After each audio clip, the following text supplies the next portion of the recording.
Hello students, welcome to my YouTube channel Special Academy. आप सभी का हमारे इस चैनल पर स्वागत है। स्टूडेंट्स, जैसा कि आप सभी को पता है कि हम हिंदी साहित्य का अध्ययन कर रहे हैं और हिंदी साहित्य से संबंधित जो भी हमारे महत्वपूर्ण प्रश्न हैं उनकी चर्चा हम इन वीडियोज़ के माध्यम से कर रहे हैं। और आज की जो हमारी वीडियो है वो आधुनिक काल से संबंधित है। आज हम आधुनिक काल के वर्गीकरण के बारे में डिस्कस करेंगे।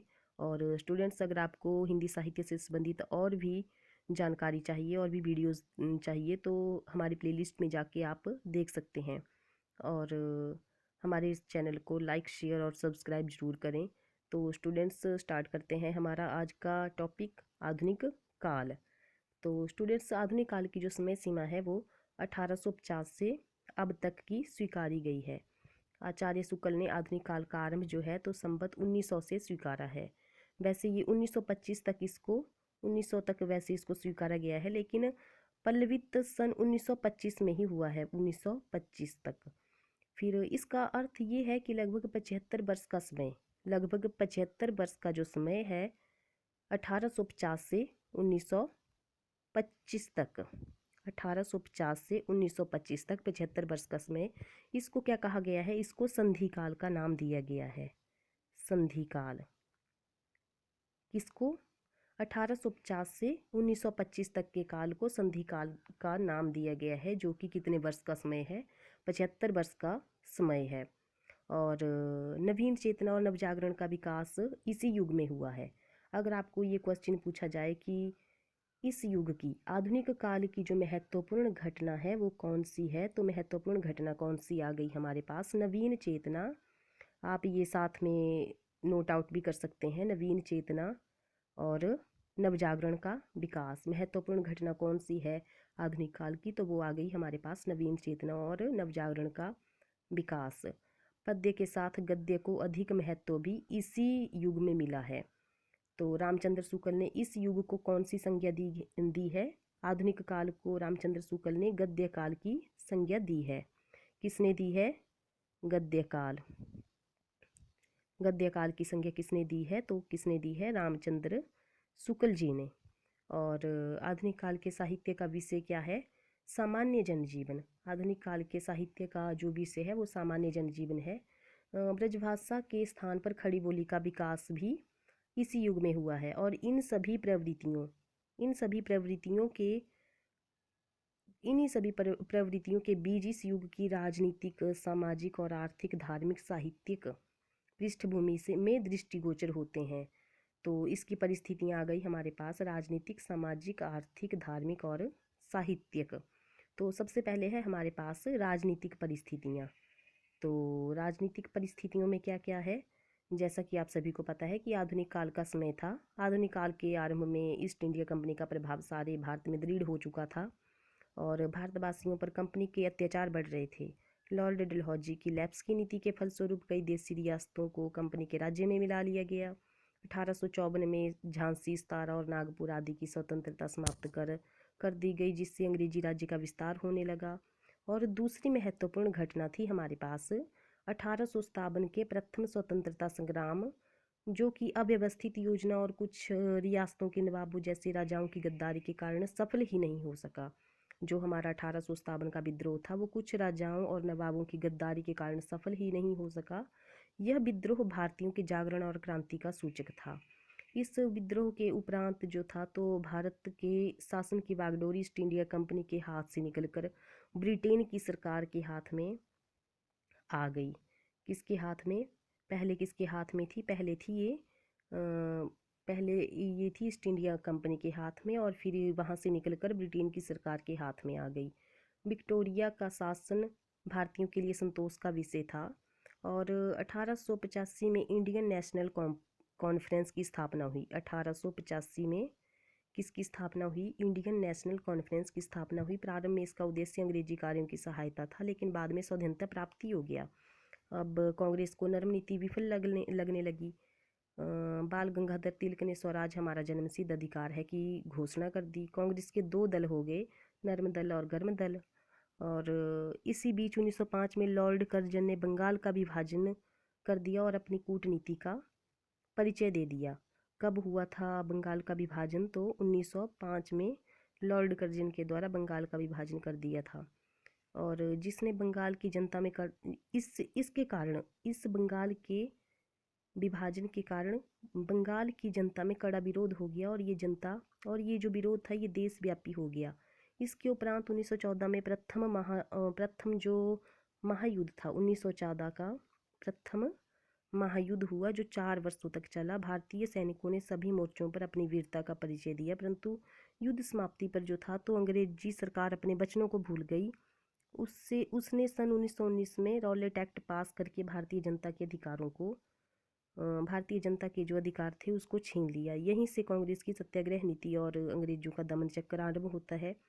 और फिर सन 1919 में अमृतसर की संधि 1919 में हुई थी हमारी अमृतसर की संधि में जलियांवाला बाग हत्याकांड का इसका ज्वलंत जो था तो उदाहरण है।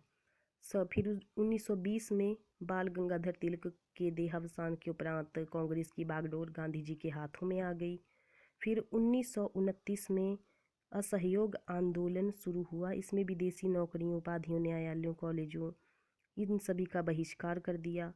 गांधी जी के स्वतंत्रता संग्राम में मानवतावाद का प्रमुख स्थान, अहिंसा, जैसा कि आप सभी को पता है अहिंसा तो उनका मूल मंत्र था। अहिंसा ने ले लिया सत्याग्रह, हिंदू मुस्लिम एकता, ग्राम उद्धार, फिर धार्मिक समन्वय, जमींदारी प्रथा का ये सब विरोध होने लगा। और फिर 1920 से 1930 के समय को कमीशनों, गोलमेज सम्मेलनों, कॉन्फ्रेंसों और संधियों का समय कहा जाता है। कौन से काल को? 1920 से 1930 के काल को। फिर इसके बाद स्टूडेंट्स, ये जो है तो हम राजनीतिक परिस्थितियों के बारे में डिस्कस कर रहे हैं। और फिर इसके बाद क्या हुआ? 1942 में कांग्रेस की ओर से भारत छोड़ो आंदोलन आरंभ हुआ। कब हुआ? 1942 में। फिर उसके बाद 1945 में ब्रिटेन में उदार दल की सरकार बन गई। कब बनी? 1900 कब बनी? 1900 बनी 45 में उदार दल की सरकार बनी। फिर जिससे भारत के स्वतंत्रता आंदोलन के साथ सहानुभूति थी, और इसके परिणाम स्वरूप ही 15 अगस्त 1947 को भारत आज़ाद हो गया। 15 अगस्त 1947 को हमारा प्यारा भारत आज़ाद हो गया। उसके बाद भारत में 1948 में गांधी जी की हत्या हो गई। 1948 में गांधी जी की हत्या हो गई। फिर 1950 में संविधान के अनुसार जो है तो कांग्रेस सरकार का गठन हो गया। फिर 1962 में, ये राजनीतिक परिस्थितियां बताई जा रही हैं आपको। फिर 1962 में चीन का भारत पर आक्रमण हो गया। फिर 1965 में भारत पाक युद्ध हो गया। फिर 1971 में बांग्लादेश का अस्तित्व आ गया। ये सब प्रमुख घटनाएं थी किसकी? राजनीतिक परिस्थितियों की। इसके बाद है हमारे पास सामाजिक परिस्थितियों के बारे में अभी डिस्कस करेंगे। तो सामाजिक रूढ़ियों पर प्रहार, सबसे पहले सामाजिक परिस्थितियों में था सामाजिक रूढ़ियों पर प्रहार। मुगल पतन के साथ ही हिंदू धर्म की स्थिति दृढ़ हो गई। तत्कालीन आंदोलनों ने समाज में एक क्रांति ला दी। इन आंदोलनों और समाज सुधारकों का प्रमुख उद्देश्य सामाजिक विषमताओं का उन्मूलन और भारतीय स्वतंत्रता था। इनमें प्रमुख कौन कौन से थे? तो सबसे पहले थे हमारे पास ब्रह्मा समाज था। फिर आर्य समाज था हमारे पास। फिर उसके बाद सनातन धर्म आ गया। फिर स्वामी विवेकानंद आ गए, रामकृष्ण परमहंस, थियोसॉफिकल सोसाइटी, महाराष्ट्र समाज, ये सब आ गए हमारे पास। उसके बाद था ब्रह्मा समाज के वैसे प्रवर्तक कौन है? तो वो आ गए हमारे पास राजा राम मोहन राय। और आर्य समाज के हैं स्वामी दयानंद ने हिंदी भाषा का प्रचार और राष्ट्रीयता का संचार किया। फिर उसके बाद थियोसॉफिकल सोसाइटी के प्रवर्तक आगे एनी बेसेंट। इसके बाद मानवतावादी चिंतन रविंद्रनाथ टैगोर थे। इनके ऊपर स्वामी विवेकानंद के दर्शन का प्रभाव था। रविंद्र की कविताओं ने समाज को जागृत किया। सारांश ये है कि इस युग में जहाँ एक ओर राजनीतिक शोषण हो रहा था, दूसरी ओर सामाजिक व्यवस्था में परिवर्तन हो रहे थे। मिथ्या परंपराओं, बाल विवाह, छुआछूत, पूंजीवाद, दहेज प्रथा, जमींदारी और इसका निषेध, अंधविश्वासों का विरोध होने लगा। नेक्स्ट है हमारे पास आर्थिक परिस्थितियाँ। तो 1857 के प्रथम स्वाधीनता संग्राम के उपरांत सामंती व्यवस्था समाप्त हो गई थी। और अंग्रेज़ों ने भारतीय औद्योगिक विकास में कोई रुचि नहीं ली और ब्रिटिश माल की खपत के लिए भारतीय वस्तुओं पर टैक्स लगाकर उनकी खरीद को निरुत्साहित किया। विदेशी वस्तुओं का प्रचार प्रसार होने लगा किसमें, आर्थिक परिस्थितियों में। इसके बाद आया हमारे पास धार्मिक धार्मिक परिस्थितियाँ। तो धार्मिक परिस्थितियों में क्या था कि हिंदू धर्म में रूढ़िवादिता के स्थान पर स्वस्थ धार्मिक दृष्टिकोण मिलता है और समाज सुधार और धर्म प्रचारकों ने स्वस्थ और उदार धर्म को अपनाने का उपदेश दिया है। और नेक्स्ट है स्वतंत्रता प्राप्ति के साथ भारत में धर्मनिरपेक्ष राज्य की स्थापना हुई जिसमें राष्ट्रीय धर्म और मानवतावाद को सर्वोपरि स्थान मिला। और नेक्स्ट है हमारे पास साहित्यिक परिस्थितियाँ कैसी रही। तो इसकी पृष्ठभूमि में जो है तो रीतिकालीन श्रृंगारी काव्य है जिसका पोषण सामंती छत्रछाया में हुआ है। और आधुनिक काल के साहित्य में व्यापकता, उदारता और विविधता पाई जाती है। तो स्टूडेंट्स, ये थी हमारी आधुनिक काल की परिस्थितियाँ। इसके बाद हम डिस्कस करेंगे आधुनिक काल का वर्गीकरण। तो आधुनिक काल के वर्गीकरण के बाद ये जो आधुनिक काल का हमारे पास वर्गीकरण है इसी के आधार पर हम पूरा जो है तो हिंदी साहित्य, आधुनिक काल के हिंदी साहित्य का हम वर्गीकरण करते हैं। उसी के आधार पर हमारा ये पूरा टॉपिक चलता है। सबसे पहले है हमारे पास भारतेंदु युग। तो आधुनिक काल के वर्गीकरण में सबसे पहले हमारे पास भारतेंदु युग आता है और इसका समय काल क्या है तो 1850 से 1900 तक। दूसरा है हमारे पास द्विवेदी युग। तो द्विवेदी युग का समय काल क्या है तो 1900 से 1920 तक। इसके पश्चात छायावादी युग का समय काल है 1918 से 1936। फिर प्रगतिवादी युग 1936 से 1943। फिर प्रयोगवाद 1943 से 1951। और फिर नई कविता आ गई हमारे पास 1951 से अब तक। तो ये आ गया हमारे पास आधुनिक काल का वर्गीकरण।